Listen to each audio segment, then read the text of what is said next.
ಬೆಳಕಿನ ಕಡೆಗೆ ಬಾ ಅಂತ ವೇದಗಳು ಹೇಳಿತು. ನಾವು ಆ ಆಂಗ್ಲ ಪದ್ಧತಿಯನ್ನು ಅನುಕರಿಸಿದೆವು. ಮಗುವಿನಲ್ಲಿ ಹೇಳಿದೆ ಉರಿಪು ಮಗ, ಉರಿಪು ಉರಿಪು, ಆ ವಿಕೃತಿ ಅಂತ ಹೋದೆವು. ಯಾಕ ಆಂಗ್ಲರು 47ರ ಮೊದಲು ಮಾಡಿದಂತಹ ವಿಕೃತಿಯನ್ನು ನಾವು ಆಚರಿಸ್ತೇವೆ ನಮ್ಗೆ ಗೊತ್ತೇ ಇಲ್ಲ. ಅದೇ ರೀತಿ ಮಧುರಂಗಿ ಮದುವೆ ಕೂಡ ಮೂಲ ನಮ್ಮ ತುಳುವರ ಪರಂಪರೆಯಲ್ಲಿ ಮಧುರಂಗಿ ಅಂತ ಹೇಳುವುದಿರಲಿಲ್ಲ ಅಂತ ಕೇಳಲ್ಪಟ್ಟಿದ್ದೇನೆ. ಚಪ್ಪರ ಸೇರುನೆ ಅಂತ ಹೇಳುವ ಕಾರ್ಯಕ್ರಮ ಇತ್ತಂತೆ. ನಾಳೆಯ ದಿನ ದಿಬ್ಬಾಣ ಹೇಗೆ ಏನು ಅಂತ ಹಿರಿಯರೆಲ್ಲ ಒಂದು ಕಳ ಕೂತು ಮಾತಾಡಿ ಆನಂತರದ ಕಾರ್ಯಕ್ರಮವಾಗಿ ಮರುದಿವಸ ಮದುವೆ ನಡ್ಕೊಂಡಿತ್ತು ಅಂತ. ಆದ್ರೆ ಈ ಮೆಹಂದಿ ಮಧುರಂಗಿದ ಮದುವೆ ಅಂತ ಹೇಳುವ ಕಾರ್ಯಕ್ರಮ ಬಂತು. ಏನು ತಪ್ಪಲ್ಲ. ನಾಳೆ ಲಕ್ಷ್ಮೀನಾರಾಯಣನ ಪ್ರತೀಕವಾಗಿ ಹಸೆಮಣೆ ಏರುವ ದಂಪತಿಗಳನ್ನ ಇಂದಿನ ದಿನ ಸಿಂಗರಿಸುವುದು, ದೇವರ ಪೂಜೆ, ಆನಂತರ ಮಧುರಂಗಿಯನ್ನ ಕೈಗೆ ಹಾಕಿ ಸಿಂಗಾರ ಮಾಡುವುದು, ಇದು ಕ್ರಮ, ಇದು ನಿಯಮ. ಆದರೆ ಕಂಠಪೂರ್ತಿ ಕುಡಿದುಕೊಂಡು ಸಿಗರೇಟ್ ಅನ್ನು ಸೇದಿಕೊಂಡು ಹುಚ್ಚು ಕಟ್ಟಿಕೊಂಡು ಅಪ್ಪಲೂಸ ಅಮ್ಮಲೂಸ ಖಾಲಿ ಕ್ವಾರ್ಟರ್ ಬಾಟ್ಲಿನಂಗೆ ಲೈಫ್ ಅಂತ ಹೇಳಿ ಇಲ್ಲಿ ಕುಣಿದು ಕುಡಿದ ಪರಿಣಾಮ ಬೈಕಲ್ಲಿ ಹೋಗುವಾಗ ಅಪಘಾತ ಆಗಿ ಏನಾದರೂ ಹೆಚ್ಚು ಕಮ್ಮಿ ಆದರೆ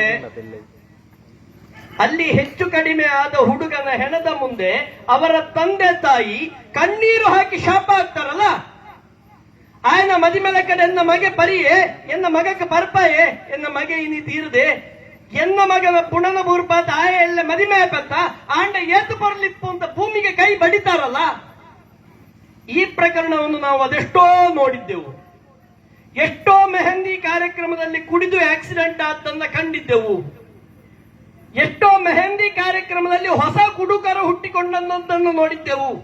ಚಿಕ್ಕ ಚಿಕ್ಕ ಮಕ್ಕಳು ಕುಡಿಯುವುದನ್ನು ಕಲಿಯುವುದು ಮೆಹಂದಿಯಲ್ಲಿ ಧರ್ಮಕ್ಕೆ ಸಿಕ್ಕಿತ್ತಲ್ಲ. ಈ ದುರಂತವನ್ನು ನೋಡಿ ಯುವ ಕೇಸರಿಯ ಕಾರ್ಯಕರ್ತರು ನಿಗದಿ ಮಾಡಿದ್ರು, ಇನ್ನು ಮುಂದಕ್ಕೆ ಊರಿನಲ್ಲಿ ಇಂಥದ್ದು ನಡೆಯಬಾರದು. ನಮ್ಮ ಯುವ ಕೇಸರಿಯ ಬೆನ್ನೆಲುಬಾಗಿ ದುಡಿದವರು, ನಮ್ಮ ಜೊತೆಗೆ ಇದ್ದವರು ನಾಳೆಯ ಮದುಮಗ ಪ್ರವೀಣ್ ಕುಮಾರ್ ಅವರು. ಇಲ್ಲಿಯವರಾದರೂ ನಮ್ಮ ಕೆದಿಲದವರು ಅಂತ ನಾವು ಹೆಮ್ಮೆಯಿಂದ ಹೇಳಿಕೊಡ್ತೇವೆ. ನಮ್ಮ ಹುಡುಗ ಅಂತ ನಮಗೆ ತುಂಬಾ ಹೆಮ್ಮೆಯಿಂದ ಹೇಳಿಕೊಡ್ತೇವೆ. ನಮ್ಮ ಜೊತೆಗೆ ಯುವ ಕೇಸರಿಯ ಬೆನ್ನೆಲುಬಾಗಿದ್ದವರು. ಅವರ ಈ ಬದಲಾವಣೆ ಮತ್ತು ಅವರ ಕ್ರಮ ಇವತ್ತು ಎಷ್ಟು ಬ್ಯುಸಿಯಲ್ಲಿದ್ರು ನಮ್ಮನ್ನೆಲ್ಲ ಪ್ರೀತಿಯಿಂದ ನಮ್ಮ ಸಹೋದರನ ಮದುವೆ ಅಂತ ಭರಿಸುವಾಗಾಯ್ತು. ಇದು ಕೇವಲ ಒಬ್ಬ ಪ್ರವೀಣನ ಮದುವೆಯಲ್ಲಿ ಆಗಬೇಕಾದಲ್ಲ, ಇಡೀ ನಮ್ಮ ತಾಲೂಕಿನಲ್ಲಿ ಇಂಥ ಕಾರ್ಯಕ್ರಮಕ್ಕೆ ನಾವು ನಾಂದಿ ಆಗ್ತೇವ. ನಿಮಗೆ ಗೊತ್ತಾಗಬಹುದು, ಇದರ ಈ ಭಜನೆಯ ಬದಲು ಇಲ್ಲಿ ಡಿಜೆ ಇರ್ತಿದ್ರೆ ಅದೆಷ್ಟೋ ಸ್ನೇಹಿತರು ಅಂತ ಹೇಳಿಕೊಂಡವರೆಲ್ಲ ಈಗ ಇಲ್ಲಿ ಸೇರ್ತಿದ್ರಿ, ಚಪ್ಪರ ಸಾಕಾಗ್ತಿರ್ಲಿಲ್ಲ. ಆದ್ರೆ ಇವತ್ತು ಬರುವುದಿಲ್ಲ. ಯಾಕೆಂದ್ರೆ ಪ್ರವೀಣ್ರು ಕಳಿಸಿದ ಮೆಸೇಜ್ ಅಲ್ಲಿ ಉಂಟು, ಸತ್ಯನಾರಾಯಣ ಪೂಜೆ ಹಾಗೂ ಭಜನೆ. ಇನ್ನೊಮ್ಮೆ ಅವಳು ದಾಲ ಇಚ್ಚಿಗೆ ಬುಕ್ಕದಾಯ್ತ ಪೋತು ಪ್ರಯೋಜನ, ಮನೆಯಲ್ಲಿ ಕೂತವರಿರಬಹುದು. ಆದ್ರೆ ನಾನು ಒಂದು ಮಾತು ಹೇಳ್ತೇನೆ ಪ್ರವೀಣರೇ, ನಿಜವಾದ ಸ್ನೇಹಿತರು ಇವರಿಷ್ಟು ಮಂದಿ.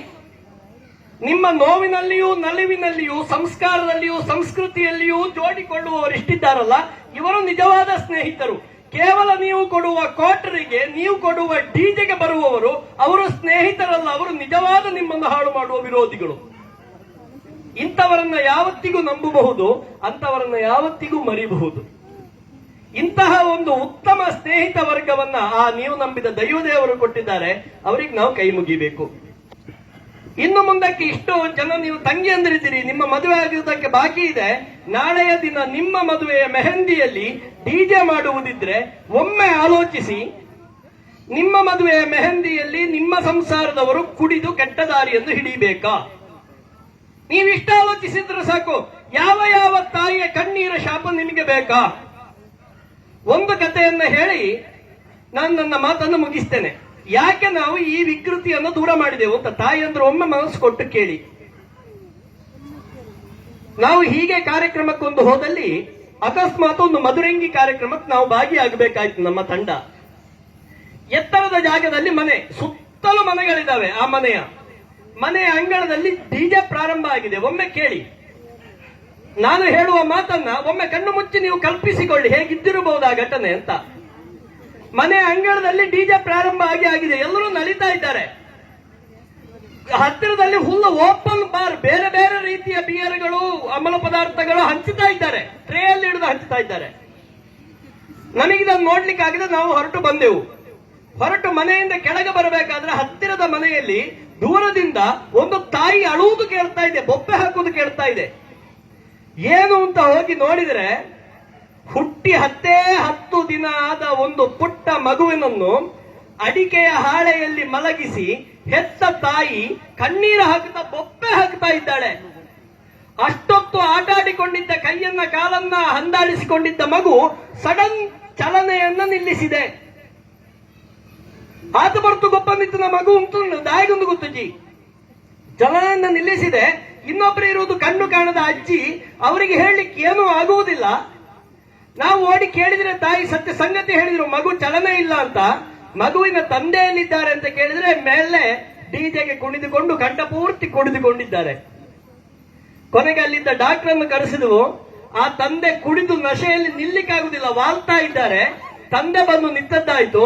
ಡಾಕ್ಟರ್ ಬಂದು ಸ್ಟೆಥೋಸ್ಕೋಪ್ ಅನ್ನು ಮಗುವಿನ ಹೃದಯದಲ್ಲಿ ಇಟ್ಟು ನೋಡಿದರೆ ಮಗು ತೀರಿ ಹೋಗಿತ್ತು.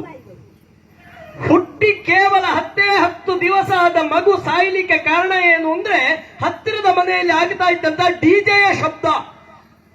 ಮಗುವಿಗೆ ಹೃದಯಾಘಾತ ಆಗಿತ್ತು. ಒಮ್ಮೆ ಆಲೋಚನೆ ಮಾಡಿ. ಆ ಇನ್ನೇನು ಹಸಿ ಬಾಳಂತಿ ಮಗುವಿನ ತಾಯಿ ಭೂಮಿಗೆ ಕೈಯನ್ನು ಬಡಿದು ನಮ್ಮ ಕಣ್ಣೆದುರು ಹೇಳಿದ್ರು, ಅಕ್ಕನ ಸಂಸಾರ ದಿಂಜ ಸಮಯ ಪೊರ್ಲುಟು ಪಾರೆಚ್ಚಿಯನ್ನ ಮಗನು ಕೆರ್ದು ಬೇಕೇನು ಡಿಜೆ, ಬೇಕೇನು ಕುಡಿತ? ಒಮ್ಮೆ ಆಲೋಚನೆ ಮಾಡಿ. ಎಷ್ಟು ತಾಯಂದರ ಕಣ್ಣ ನೀರು. ಹಾಗಾದ ಕಾರಣ ಡಿಜೆ ಎನ್ನುವುದು ವಿಕೃತಿ, ಕುಡಿತ ಎನ್ನುವುದು ವಿಕೃತಿ. ಇದು ನಿಮ್ಮ ಮನೆಯಲ್ಲಿ ಆಗದಿರಲಿ. ನಾಳೆಯ ದಿನ ಮದುವೆ ಆಗುತ್ತದೆ. ಮದುವೆಗೆ ದೇಸಗುಂತುನ ಅಂತ ಮಾಡ್ತು, ನಮ್ಮ ಕವರ್ ಹಾಕ್ಲಿಕ್ಕೆ ಹೋಗ್ತೇವೆ. ನಮ್ಮಲ್ಲಿ ಒಂದು ತಿಳಿಯದ ನಾವೊಂದು ಆಚರಣೆಯನ್ನ ಮಾಡ್ತೇವೆ. ಮುಷ್ಟಿ ಹಿಡಿದು ಅಲ್ಲಿರುವ ಅಕ್ಕಿಯನ್ನು ತೆಗೆದು